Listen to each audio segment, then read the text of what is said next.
North Paravur government girls ഹൈസ്കൂളിൻ്റെയും Mathrubhumi study സർക്കിളിൻ്റെയും ആഭിമുഖ്യത്തിൽ നടന്ന വിദ്യാരംഭം കലാസാഹിത്യവേദിയുടെയും വിവിധ ക്ലബ്ബുകളുടെയും ഉദ്ഘാടനം പറവൂർ നഗരസഭ വൈസ് ചെയർമാൻ MJ രാജു നിർവഹിച്ചു.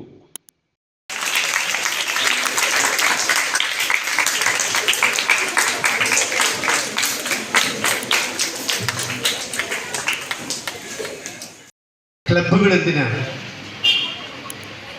ഈ ക്ലബ്ബുകളിലൂടെ വിദ്യാരംഗം കലാവേദിയിലൂടെ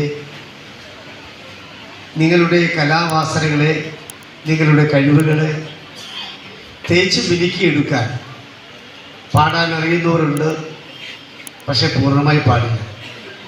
പ്രസംഗകല അറിയുന്നവരുണ്ട്, എഴുത്തറിയാവുന്നവരുണ്ട്, ചിത്രം വരയ്ക്കാൻ അറിയാവുന്നവരുണ്ട്. അവർ നിങ്ങൾക്കെല്ലാം നിങ്ങളുടെ കഴിവുകളെ പ്രോത്സാഹിപ്പിക്കാനാണ് കഴിഞ്ഞ 50 സംവത്സരങ്ങളായി മാതൃഭൂമി സ്റ്റഡി സർക്കിൾ പറവൂർ താലൂക്കിലെ മുഴുവൻ സ്കൂളുകളിലെയും വിദ്യാർത്ഥികളെ അതിന് പ്രാപ്തരാക്കുന്ന ആ കടമ, ആ ദൗത്യമാണ് മാതൃഭൂമി സ്റ്റഡി സർക്കിൾ എന്ന ഈ സംഘടന ലക്ഷ്യം. Study circle general convener B. Anilkumar അധ്യക്ഷനായി. മലയാളം നമുക്ക് ചെയ്യാൻ സാധിച്ചു. അതുപോലെ തന്നെ ഈ സ്കൂളിൽ ഒരു പരിപാടി ഞങ്ങൾക്ക് തരണമെന്ന് ടീച്ചർ പറഞ്ഞപ്പോൾ 2 കൈ നീട്ടി ടീച്ചറെ സ്വീകരിക്കുകയാണ് ചെയ്തത്. അതിനുശേഷം പിന്നെ എല്ലാം ഫോൺ കോളിലൂടെയാണ് സംസാരവും മറ്റും ഒക്കെ ചെയ്തത്.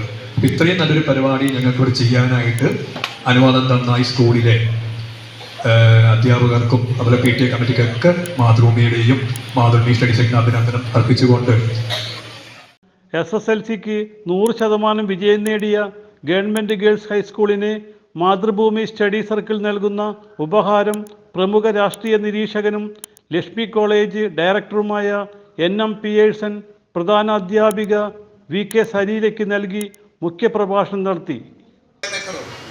ഇന്ത്യയുടെ ആദ്യത്തെ പ്രധാനമന്ത്രിയായിരുന്നു. അദ്ദേഹം ഇന്ത്യയെ പഠിപ്പിച്ച ഒരേ ഒരു തത്വം എന്ന് പറഞ്ഞാൽ അതായിരുന്നു, മനുഷ്യൻ സയന്റിഫിക് ടെമ്പറുള്ള ആളുകളായിരിക്കണം. പക്ഷെ ഇപ്പോൾ ഈ അടുത്ത കാലത്ത് മന്ത്രവാദം, കൂടോത്രം പലതുമൊക്കെ നടത്തിയ ആളുകൾ മരിക്കുന്ന വാർത്തകൾ നിങ്ങൾ കേട്ടിട്ടില്ലേ? ആ വാർത്തകൾ എന്തുകൊണ്ട് ഈ കാലത്ത് ഉണ്ടാകുന്നു? എന്തുകൊണ്ടാണ് മനുഷ്യർ അങ്ങനെയെല്ലാം ചെയ്യുന്നത്?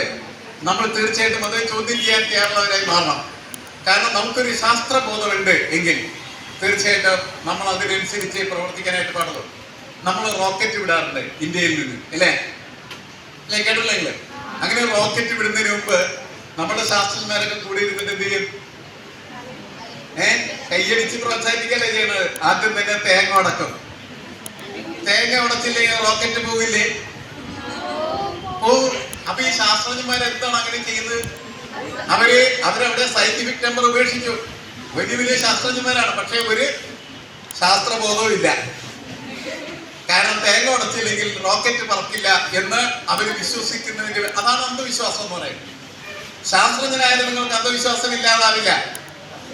നിങ്ങൾ വളരെ കൃത്യമായിട്ട് ശാസ്ത്രീയമായിട്ട് കാര്യങ്ങൾ ചിന്തിച്ച് പ്രവർത്തിക്കാനേ പാടുള്ളൂ എന്നാണ് ക്ലാസ് മുറികളിൽ നിങ്ങളെ പഠിപ്പിക്കുന്നത്. MS Rajesh, S. ശ്രീകാർത്തിക്, PTA president KS Sadath എന്നിവർ സംസാരിച്ചു. കുട്ടികളുടെ കലാപരിപാടികളും അരങ്ങേറി. CJ Joy, city voice news bureau, north Paravur.